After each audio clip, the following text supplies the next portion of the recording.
இன்னைக்கு தினந்தோறும் இன்னைக்கு டெய்லி நீங்க எல்லாருமே சட்டசபை பாக்குறோம். அன்னைக்கு கேப்டன் நாக்கு துருத்தி அன்னைக்கு சிங்கம் மாதிரி எதிர்ச்சனாலதான் அன்னைக்கு அவங்க கேள்வி எழும்புச்சு.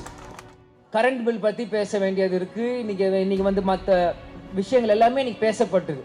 ஆனா நிர்மல் குமார் அவர்கள் எப்படி ஆரம்பிக்கிறார்? இது என்ன சட்டமன்றமா இல்லாட்டி ஒரு பட்டிமன்றமா? அதைத்தான் சொல்ற, மாற்றம் நீங்க ஓட்டு போட்டீங்க, எந்த மாற்றம் இல்லை, கடைசியில் ஏமாற்றம் நீங்க தான்.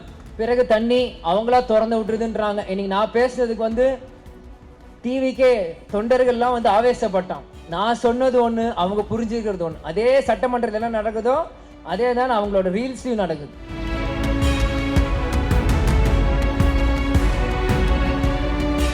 இன்னைக்கு திருமதி பிரேமலதா விஜயகாந்த் இன்னைக்கு சட்டசபையில் இன்னைக்கு அவ்வளவு பேரும் சூப்பரா பேசுறாங்க. இன்னைக்கு பெண்கள் இன்னைக்கு இவங்க தான் சூப்பரா பேசுறாங்க, எல்லாருமே பேசுறீங்க.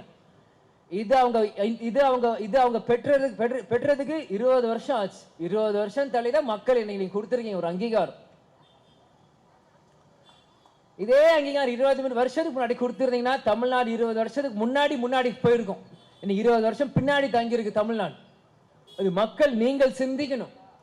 இன்னைக்கு அண்ணன் பாடசாலை சொன்ன மாதிரி எலக்ட்ரிக் பில் ஏறுது. இன்னைக்கு முன்னாடி விட ஜாஸ்தியா கட்டுறாங்க, உண்மையா இல்லையா? மக்கள் நீங்கள் சிந்திக்கணும்.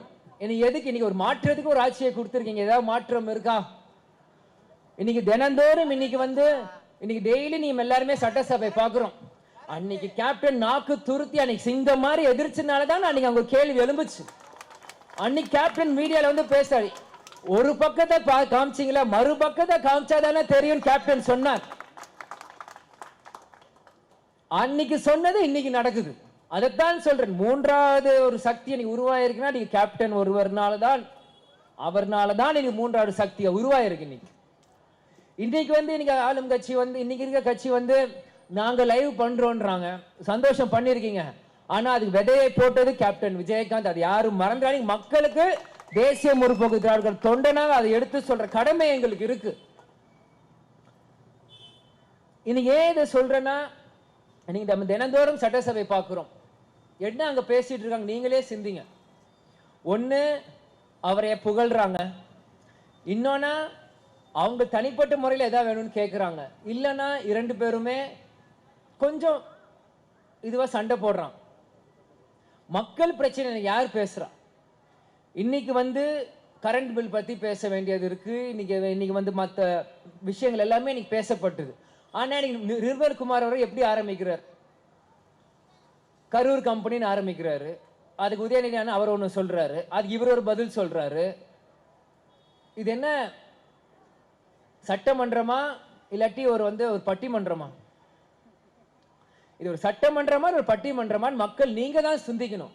இதுக்குதான் கேப்டன் அன்னைக்கு லைவ்னு சொன்னார். இன்னைக்கு இரண்டு பேருமே மாறி மாறி நான் பெருசா நீ பெருசான்னு பேசுறது இல்ல. கடைசியில நீங்க யாருமே பெருசு இல்ல, மக்கள் தான் பெருசுன்னு அந்த எலெக்ஷன் வரும் மக்கள் நீங்க புரிய வைக்கணும். அதைத்தான் சொல்ற, மாற்றம் நீங்க ஓட்டு போட்டீங்க, எந்த மாற்றம் இல்லை, கடைசியில் ஏமாற்றம் நீங்க தான். பேச வேண்டியவங்க பேச மாட்டேங்கிறாங்க, பேச வேண்டாதவங்க பேசுறாங்க. இப்படி இருந்தா எப்படி? அதனால் மக்கள் நீங்கள் ஒவ்வொரு நீங்க சிந்திக்கணும். இந்த தேர்தல் இன்னைக்கு 747 கடை, இன்னைக்கு சுகுமார் 747 கடை மூடிடுச்சு, வைன் ஷாப் மூடி இருக்குன்னாங்க. இங்க கரியப்பா ஸ்கூல் 500 மீட்டர்ல இங்க இதே Dasara main road wine shop இருக்கு, இன்னமும் திறந்து இருக்கு. அது சாட்சியா இன்னைக்கு ஒரு 10 அண்ணனுக்கு சைட்ல ஆக்ஷன் பண்றேன் அப்படின்றாங்க. அப்பயே தெரிஞ்சு வைன் ஷாப் இன்னும் ஓடிட்டு தான் இருக்குன்ட்டு. வெறும் ஜெயிச்சு நான் எம்எல்ஏ அப்படின்ட்டு வண்டியில கொடி கட்டிட்டு போறது மட்டும் பத்தாது. அது என்ன தேவையோ அது எல்லாத்தையுமே நீங்க செய்யணும். அதை மக்கள் பிரச்சனை நாங்க தேமுதிக உங்களை கேள்வி கேட்போம். இன்னைக்கு பாத்தீங்கன்னா பல பிரச்சனைகள், இன்னைக்கு காவேரி பிரச்சனையா இருக்கட்டும், நாங்க தேமுதிக தான் முதல் குரல் கொடுத்தது. பிறகு தண்ணி அவங்களா திறந்து விட்டுருதுன்றாங்க. இன்னைக்கு நான் பேசுறதுக்கு டிவிக்கே தொண்டர்கள்லாம் ஆவேசப்பட்டான். நான் சொன்னது ஒண்ணு, அவங்க புரிஞ்சுக்கிறது ஒண்ணு. அதே சட்டமன்றத்தில் என்ன நடக்குதோ அதே தான் அவங்களோட ரீல்ஸ்லயும் நடக்குது. இன்னைக்கு நாங்க சொல்லி தண்ணி வந்ததுன்னு நினைச்சுக்கிறாங்க, இல்ல அவங்க சொல்லி தண்ணி வந்ததுன்னு நினைச்சுக்கிறாங்க. அங்க தண்ணி டேம்ல ஃபுல் ஆயிருச்சு, அவங்க திறந்து விட்டாங்க, அது வந்துருச்சு. ஆனா இன்னும் கடைசி டெல்டா பகுதி வரைக்கும் தண்ணி சேரல. இதெல்லாம் நம்ம ஏதோ சொன்னா நம்ம தப்பா சொல்றவங்க மாதிரி அப்படின்னு கொண்டு வரோம். இன்னைக்கு நீட் தேர்வுக்கு இந்தியா முழுவதுமே போராடுறாங்க. நீட் என்பது ஒரு சின்ன துறை. டாக்டர், இன்னைக்கு டாக்டர் மட்டுமே தான் வாழ்க்கையா? இன்ஜினியரா போகலாம், ஆர்கிடெக்டா போகலாம், நடிகரா போகலாம், வக்கீலா போகலாம். ஆனா இந்த தண்ணி பிரச்சனை வரும்போது இத்தனை இன்னைக்கு சிட்டி சென்னையில பேசுறேன். இன்னைக்கு how many Gen Zs are there in Chennai city who all supported Gen Z? இப்போ இருக்க லேட்டஸ்ட்டுக்கு இன்னைக்கு தமிழ்நாட்டுக்கு தண்ணின்றப்ப எத்தனை Gen Z ஒண்ணு கூடுனீங்க? இன்னைக்கு அவங்க அண்ணன் டிவிக்கு அண்ணன் அவங்க நம்ம விஜய் அண்ணன் ஆட்சியில் இருக்காரு, நம்ம விஜய் அண்ணன் சப்போர்ட் பண்றோம். இன்னைக்கு நம்ம ஏதாவது பேசினா அண்ணன் எதிர்த்து பேசுறோமா? நீங்க எல்லா ஜென்ஸையும் கம்முன்னு இருக்கீங்க. அப்ப நீங்களும் உங்க முன்னோர்கள் அதே தவிர தான் நீங்களும் செய்றீங்க. உங்க தாத்தா பாட்டி அவங்க திமுக அதிமுக உங்களுக்கு பிடிக்கலன்னு தான் நீங்க டிவிக்கு ஒன்று கொடுக்குறீங்க.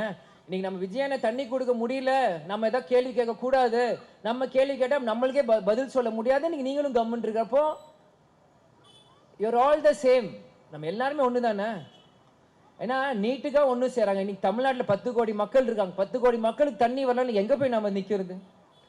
ஆனால் மக்கள் நீங்கள் சிந்திக்கணும். இந்த மாதிரி சரி கேள்விகள் கேட்கும் போது மக்கள் ஆதரவு கொடுக்கணும்.